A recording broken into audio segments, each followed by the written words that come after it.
Hola, qué alegría, qué gusto poder compartir y estar con todos ustedes. Y también con usted, amigo televidente, para compartir este tema de mucha ayuda para nuestra vida, para la familia y también para la sociedad. El título de hoy es Gime la familia y grita el mundo paz. Sí, gime la familia y grita el mundo paz. No hay tranquilidad, hay zozobra, hay angustia, hay dolor a nivel nacional, pero también hay mucho dolor a nivel personal y mucha angustia a nivel familiar.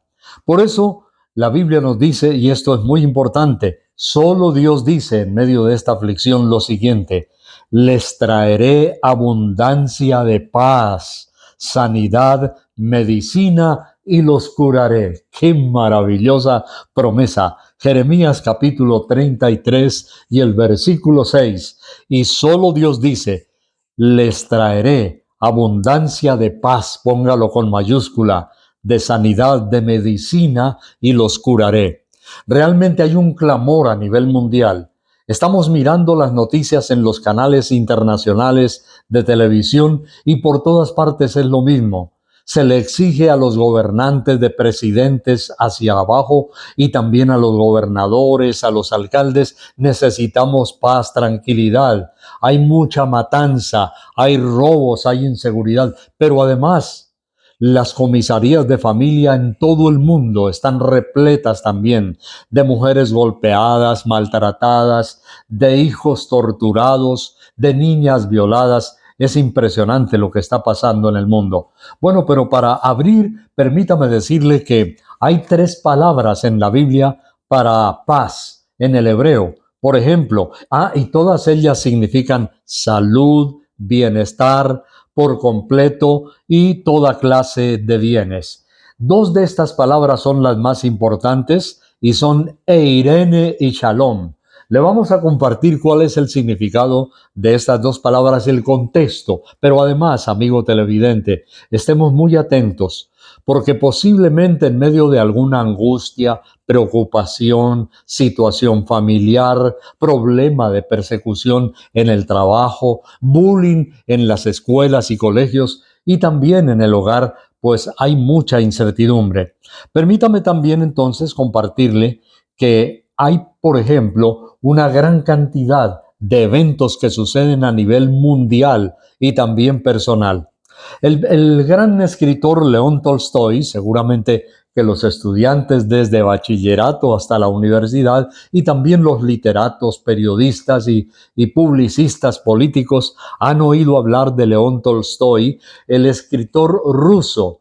Ahora, él, para que ustedes tengan el contexto, porque se piensa que a veces en Rusia no hay quien crea en Dios, no, hay muchísimos. Está la Iglesia Ortodoxa rusa y precisamente el escritor León Tolstoy, el escritor ruso, escribió en medio a través de una profunda crisis en su vida. Él estaba viviendo un momento terrible y ¿sabe qué obra escribió? La guerra y la paz. Mire, viene muy a propósito con nuestro tema de hoy. Es más, si usted no la ha leído, yo le invito, consiga el librito por ahí, La guerra y la paz. Bueno, resulta que León Tolstoy era un profundo y consagrado cristiano quien suspiraba por la paz verdadera y por una iglesia en ese momento que volviera a ser una iglesia justa, como la iglesia primitiva, la iglesia de los Hechos de los Apóstoles.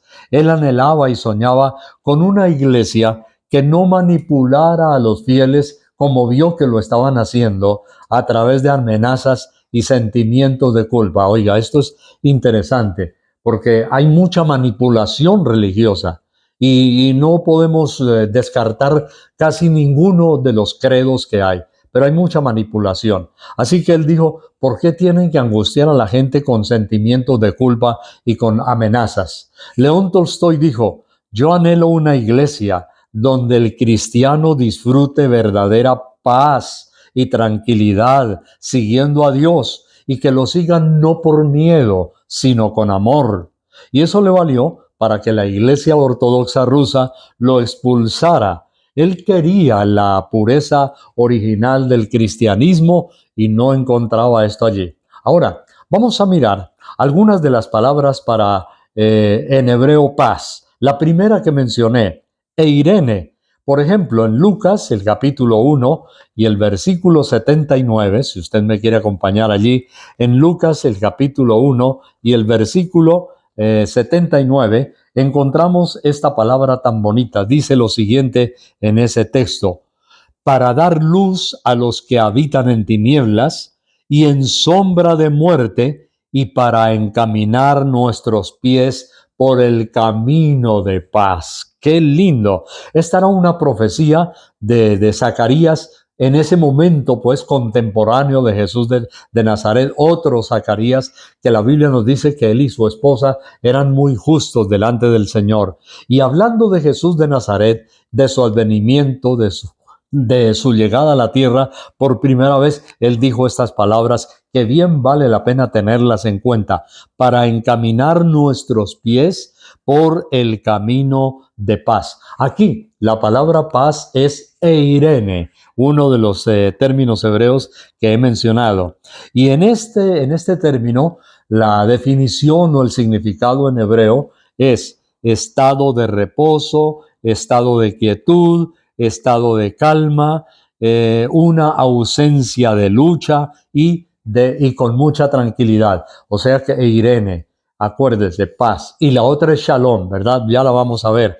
Pero en esta, el término generalmente tiene una acepción de bienestar perfecto, incluye relaciones armoniosas. Eirene significa tener relaciones armoniosas entre Dios y el ser humano, relaciones armoniosas en la familia. Así que lo que Zacarías estaba profetizando era que Jesús traería un ministerio de reposo, de tranquilidad, de bienestar y de buena armonía de relaciones en la misma familia y unos con otros. Bueno, esa es una de las palabras: paz, sentimientos de bendición en la familia. Ahora, vamos a mirar otro aspecto interesante que tiene que ver con la otra palabra paz, y es shalom. ¿Me quiere usted, por favor, acompañar? Aunque estamos leyendo quizá uno o dos textos solamente, pero permítame también compartirle que realmente hay muchos textos que hablan de esa paz, de eirene. En el libro del profeta Nahum encontramos entonces la otra palabra, shalom. Hay unas canciones, por ejemplo, una maravillosa que dice: shalom sea la paz, el Señor vuelve a Jerusalén. Ahora vamos a ver qué es shalom. Nahum capítulo 1 y el versículo 15, la Biblia nos dice lo siguiente: he aquí sobre los montes los pies del que trae nuevas buenas, y también dice: del que anuncia la paz. Celebra tus fiestas, cumple tus votos, porque nunca más volverá a pasar por el malvado, aquel que pereció del todo, no volverá a pasar adelante, no volverá a ser exitoso. Dice: he aquí sobre los montes el que anuncia las buenas nuevas y el que trae la paz. Se refería, claro que sí, al Mesías, a Jesucristo de Nazaret. Entonces allí es shalom, shalom. ¿Qué significa la palabra shalom en este original? Significa integridad, salud, bienestar, estar seguro, seguridad, solidez, tranquilidad, prosperidad. Mire qué lindo. El término shalom tiene también acepción de prosperidad y se refiere a prosperidad espiritual y también prosperidad económica. Perfección, descanso y armonía. Oiga, qué término tan rico. Si usted lo repitiera una detrás de otra, va a encontrar que realmente es un verdadero banquete, es un buffet, es un manjar delicioso de lo que Dios tiene para nosotros. En este término shalom se implica la ausencia de la discordia y de la agitación, porque hoy tenemos eso precisamente. Hay discordia y hay agitación. Y estábamos meditando que hay tanta falta de paz que hasta se ha convertido en uno de los programas, entre comillas, y de los lemas de los políticos en todo el mundo. Prometer paz, prometerle tranquilidad a los ciudadanos, acabar con las bandas de criminales, poner tranquilidad en las calles, evitar que sucedan robos, atracos. Pero la Biblia aquí implica, era una relación también no solamente de evitar violencia, sino más bien un término positivo. Así que los políticos de hoy están aprovechando cómo será la situación del mundo, de las naciones, de las ciudades, de las aldeas, que hasta lo vuelven motivo de campaña política. Pero mire, el término paz indica ausencia de discordia, de agitación y habla de armonía. Porque, pues, ¿qué pueden sacar con encarcelar un poco de criminales en las celdas? Pero si no hay armonía en los hogares, no hay tranquilidad, no hay lo que nos dice la palabra shalom, reposo, estar perfecto, ser pleno, estar completo. Por lo tanto, shalom representa mucho más que la ausencia de guerra o la ausencia de conflicto. La palabra shalom también significa, mire qué lindo esto, la palabra shalom significa plenitud, plenitud de bendición para toda la humanidad. Shalom. Quiero decirle que la palabra shalom aparece solo en el Antiguo Testamento más de 250 veces. ¿Cómo le parece la palabra shalom? Sí, señor, más de 250 veces. Ahora, la bienestar y el prosperidad de su gente y de su siervo. En Isaías, por ejemplo, el capítulo 53 y el versículo 5, la palabra nos dice que el castigo de nuestra paz, tranquilidad espiritual, emocional, de conciencia, de sentimientos de culpabilidad, el castigo de nuestra paz cayó sobre Jesucristo, y quien es nuestra paz y por el cual fuimos nosotros curados o sanados. Claro, Él vino a poner la tranquilidad de los sentimientos de culpa, de la baja autoestima, de las paranoias, de todo lo que usted pueda imaginar que es todo lo contrario de la paz. Bien, entonces ahí tenemos esa palabra Shalom 1:15. ¿Quién traería esa paz, ese Shalom? Jesucristo. Sí. Ahora me hace acordar un momento de el famoso violinista Paganini. ¿Cuántos han oído hablar de Paganini? Ah, sí, Paganini. Imagínense que Paganini estaba una vez en un tremendo auditorio de conciertos, en un gigantesco teatro, y había colocado, imagínense dónde, ahí mismo en la plataforma, en la parte de atrás, cerca donde están las cortinas que separan a los artistas que están allá en los camerinos del público. Y cuando Paganini fue a tocar, sonriente, jubiloso, se acercó para agarrar su violín y, oh sorpresa, lo que descubrió: le habían robado su violín finísimo, de mucho valor, y en lugar le habían puesto un violín vejestorio, malo, hasta desafinado y todo. Bueno, Paganini agarró el violín, comenzó a afinarlo, una nota, otra, excelente músico, gran oído, y luego le dijo al público: este no es mi violín, me acaban de robar y me dejaron este violín viejo aquí en la plataforma, pero les voy a demostrar, le dijo al público, que de él saldrá la más deliciosa y exquisita melodía, porque esto, dijo él, no depende del instrumento, depende del corazón y del alma del que lo toca. Así que Paganini agarró el violín viejo y después de afinarlo comenzó a tocar. Y la gente estaba estupefacta, escuchando las notas de ese vetusto violín y cómo llegaban al corazón de la gente y fluía. Y ahí estaba Paganini con su violín. Cuando terminó la canción, había humedad en los ojos de algunas personas, en otros había sonrisas de júbilo. y el público explotó en abrazos, saludando y felicitando a Paganini. ¿Se dan cuenta?, les dijo él, que cuando se trata de música de paz y de tranquilidad, no depende del instrumento, depende del guiador y el que toca las notas en el instrumento. Oiga, esto es impresionante. Nos hace reflexionar a nosotros. Las obras de arte, las obras maestras, no dependen de nosotros. Nosotros somos solamente el instrumento.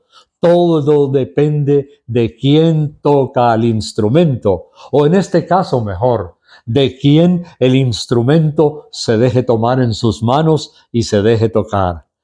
Amigo televidente, tú que estás allí, ustedes, todos nosotros, quiero decirte en este día, que la melodía de la dulzura, de la paz, de la armonía, lo que tú transmites a otras personas en tu hogar, en tu universidad, en tu colegio, no depende del instrumento, depende que el instrumento se deje colocar en las manos de Dios, y depende de la docilidad, de la tranquilidad, incluso en medio del dolor, del sufrimiento, de la agitación, de los que te persiguen, de la gente que te hace daño, de la gente que ha destruido la tranquilidad de tu vida, de tu paz, en tu trabajo, en la familia, donde sea. Depende es que el instrumento esté en las manos del perfecto hacedor y violinista. Por eso lo hemos leído al comienzo: les traeré paz y les traeré mucha bendición y mucha salvación. Bueno, interesante. Ahora, déjeme decirle que hay varios, digamos, niveles de paz. Hemos mencionado al ser humano, hemos mencionado la paz mundial, y a mí me hace reflexionar, y es algo maravilloso. Mire, son textos tan sencillos y a veces tan conocidos, pero a los cuales no les hemos logrado sacar, como dicen, todo el jugo del contenido que hay en ellos. En Lucas, por favor, el capítulo 1, vamos a mirar allí en ese capítulo tan interesante. Lucas, el capítulo 1, o mejor, el capítulo 2 y el versículo 14. Yo quiero que usted me acompañe allí. Dice, este fue el cántico de los ángeles cuando vinieron allí a Belén a anunciar el nacimiento del niño Jesús. Dice: gloria a Dios en las alturas y en la tierra paz, buena voluntad para con los hombres. Entonces, de aquí yo quiero tomar un nivel de paz en la tierra. El mundo, como dice nuestro título en el día de hoy de esta predicación, el mundo está reclamando paz. Gime la familia, el mundo grita paz. Y la Biblia dice que Jesús venía a traer paz para el mundo. El mundo es algo total, el mundo es algo global, dice, y en la tierra paz, buena voluntad para con los hombres. Y esto me ha hecho reflexionar un poco acerca de esa paz mundial en la tierra. Mire, en junio de 1845 se firmó la Carta de la Constitución de las Naciones Unidas. Acababa de terminar la Segunda Guerra Mundial. Déjeme decirle de paso, entre la Primera y Segunda Guerra Mundial hubo más muertos por violencia que en todos los anteriores años de historia de la humanidad. 5 o 6 mil años, no había tantos muertos como en la Primera y Segunda Guerra Mundial. Se firmó la Carta Universal de las Naciones Unidas, y uno de los objetivos era declarar, proclamar que después de 2 guerras tan devastadoras hubiera paz entre las naciones, que hubiera tranquilidad, y que hemos visto después de eso, es lo terrible, hemos visto tantas guerras, hemos visto tantas masacres, tantas cosas terribles, nuevas formas de terrorismo, terremotos a nivel personal entre la gente, pero también arsenales. Se dice que en el mundo hay arsenales, solamente arsenales nucleares, para destruir 50 veces la Tierra. ¡Qué barbaridad! Usted imagina, donde explotaran todos los depósitos nucleares que hay en la Tierra, sería suficiente y más para destruir 50 tierras como esta. Es impresionante. Se habla que hay más de 1,5 millones de científicos en todo el mundo dedicados exclusivamente al ingenio de inventar nuevas armas de guerra, nuevas armas de destrucción. Entonces, hay algo realmente que es muy trágico y que produce nervios y angustia en la gente. Mire, en 1993 se firmó, por ejemplo, la paz entre israelíes y palestinos. En el año 2005, Israel le entregó a Palestina no solamente tierras que ellos ya poseían, sino que les entregó con infraestructura científica, tecnológica, hospitales, colegios y una gran cantidad, millones y millones de dólares para que ellos vivieran felices y tranquilos. Pero resulta que esas fronteras que Israel regaló las vinieron utilizando para crear terrorismo, para hacer asesinatos, para atacar a Israel. Y hoy tenemos una situación realmente muy difícil. Bueno, ¿qué sucede? La Biblia dice, y hay una pregunta que se hace en la Escritura, y dice, ¿de dónde vienen las guerras y los pleitos entre vosotros? Esa es una pregunta muy interesante que ya la vamos a ver enseguida. Pero quiero que me acompañe, por favor, ahora inmediatamente a Primera Tesalonicenses, el capítulo 3 y el versículo 3. Sí, vamos allí porque encontramos algunas cosas realmente muy buenas que nos van a ayudar, dice la Biblia.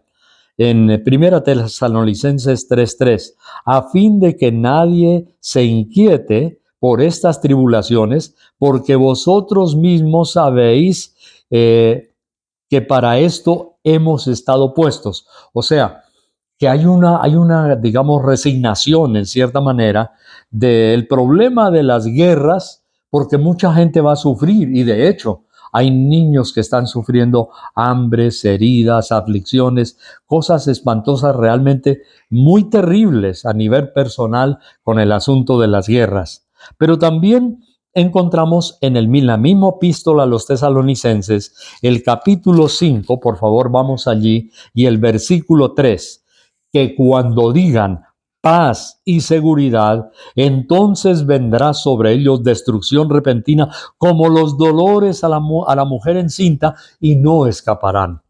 Resulta que el mundo está diciendo muchas veces paz, tranquilidad, y como ya lo hemos mencionado, son lemas, pero la Biblia dice, cuando digan paz y seguridad, vendrá sobre ellos destrucción repentina.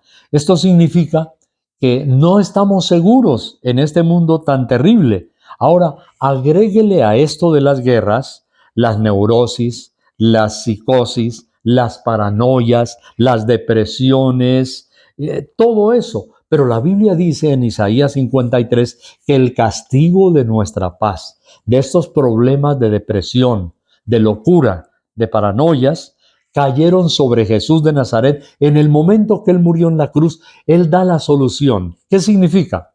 El instrumento en las manos de Paganini, el instrumento ahora en las manos de Dios, el maestro por excelencia. Él puede sacar la nota más deliciosa de tu vida en medio de tu dolor, de la gente que te hace sufrir, de las cosas que te causan insatisfacción, pero también te causan pánico. Miren, la Biblia dice eso. Entonces, el diagnóstico y la patología divina acerca de este asunto, del problema de las guerras. Dios quiere que nosotros estemos preparados para librar esta batalla sin angustia, sin ansiedad, sin depresión. Bueno, la palabra de Dios nos dice que Jesucristo, al final de los tiempos, logrará la paz para la humanidad. Santiago capítulo 4 y el versículo 1, y vamos a responder la pregunta que hicimos hace un momento. Santiago, por favor,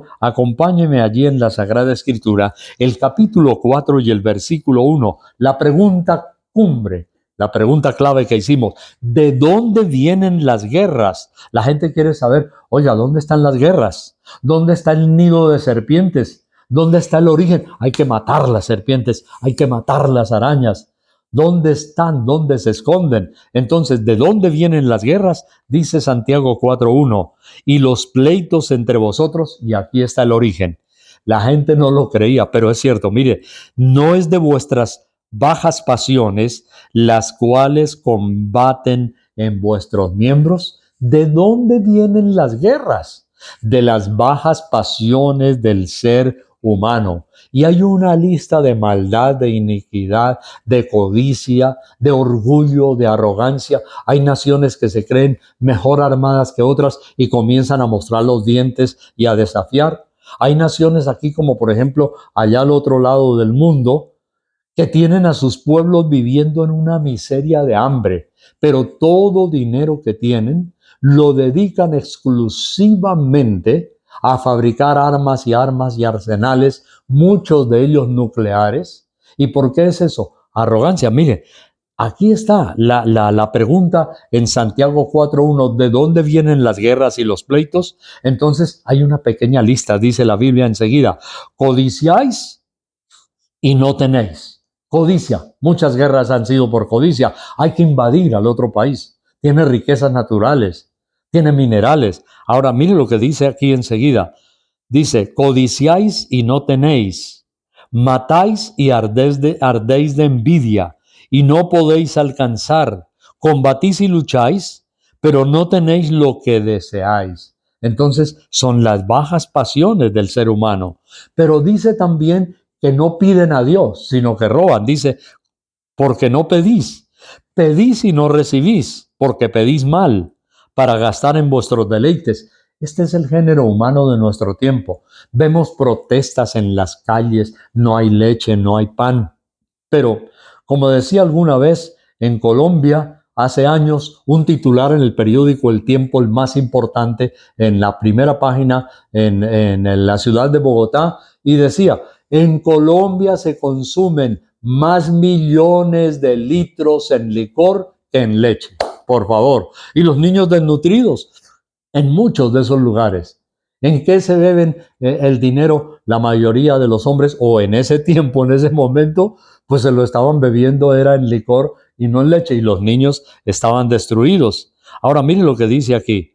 Oh almas adúlteras, ¿no sabéis que la amistad con el mundo, y aquí la palabra mundo, orbe, en cierta manera, es la palabra perversa de mundo, o sea, de maldad, mundo de iniquidad?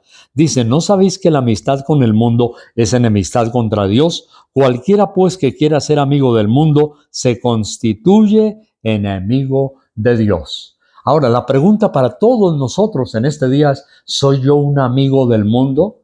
¿En qué sentido? El mundo malvado, el mundo perverso, el mundo pecaminoso. ¿Soy yo amigo del mundo y por eso me constituye una enemistad contra Dios? En efecto, eso está sucediendo en nuestro tiempo, la maldad de la gente. Pero tengo buenas noticias y antes de terminar en el día de hoy, yo quiero realmente compartir algunas palabras muy lindas para nosotros.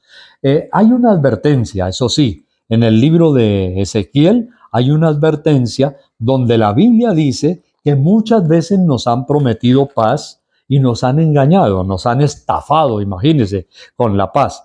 En Ezequiel, el capítulo 13 y el versículo 10, acompáñeme, dice, y llevarán ambos el castigo de su maldad, como la maldad del que consultare, así será la maldad del profeta. O sea, la maldad de la gente que se contamina, la maldad de la gente que está metida en una especie de alianza, de complicidad. Eso es lo que nos dice la palabra de Dios. Pero también otro profeta dice, os engañaron prometiendo la paz. Y en el Salmo 119 y el versículo 165, por favor, yo quiero que usted me acompañe allí, en el Salmo 119 y en el versículo 165 hay una palabra que vale la pena que nosotros también la compartamos y la podamos tener en cuenta. Dice, mucha paz tienen los que aman tu ley y no hay para ellos tropiezo. Entonces note que aquí es la otra cara de la moneda. Esta es la antítesis. ¿Quiénes tienen paz? Mucha paz. Entonces la Biblia dice, tienen paz los que aman tu ley, significa tu palabra.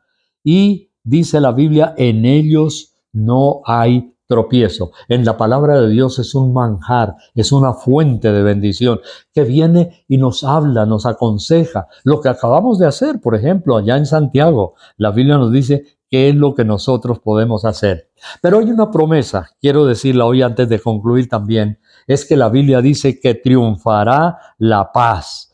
La palabra shalom, de nuevo, la palabra shalom, Isaías 9:6, la Biblia habla del príncipe de paz que habría de venir, o consejero, Dios fuerte, Padre eterno, príncipe de paz, en Isaías 9:6. Tenemos que acercarnos, hay que poner el instrumento sucio, viejo, desafinado del Paganini, hay que poner ese instrumento sucio en las manos de Dios. Él puede sacar, amigo televidente, Él puede sacar a cualquiera que siente que su vida está desafinada, rota, hecha pedazos. Él puede sacar la nota más dulce, más deliciosa, más hermosa que algún día en la vida tú hayas podido imaginar. Entonces triunfará la paz. Recordemos esto, que el castigo de nuestra paz cayó sobre Jesucristo de Nazaret. Entonces, en este día, yo quiero invitarte, amigo televidente,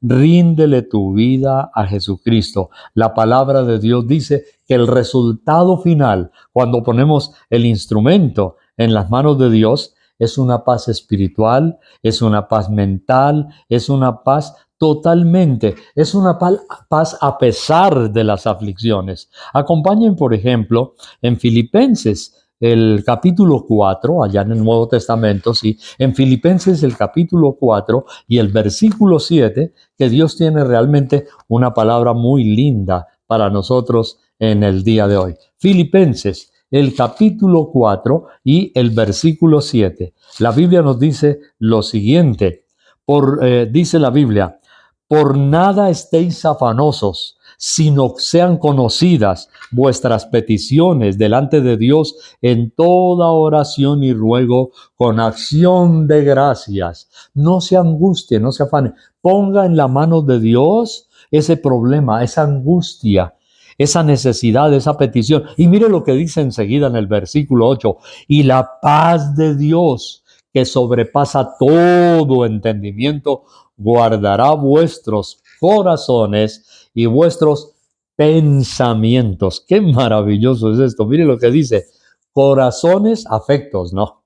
Y pensamientos, la parte que trabaja, la parte mental de nuestra mente, que a veces no te deja dormir, pensando en el problema que tienes pendiente ahí, en el conflicto, en el pleito, en la necesidad del otro día. Entonces, la terapia mental y la terapia emocional es poner en las manos de Dios nuestras circunstancias, pero sobre todo siempre recuerde, entregarle la vida al Señor. La palabra de Dios nos habla de una terapia mental y de una terapia emocional. ¿Qué tal si leemos, por ejemplo, Isaías 36 y el versículo 3? Por favor, vamos allí a ese libro maravilloso del profeta Isaías. Ahí tenemos otras palabras que vienen para nuestra vida.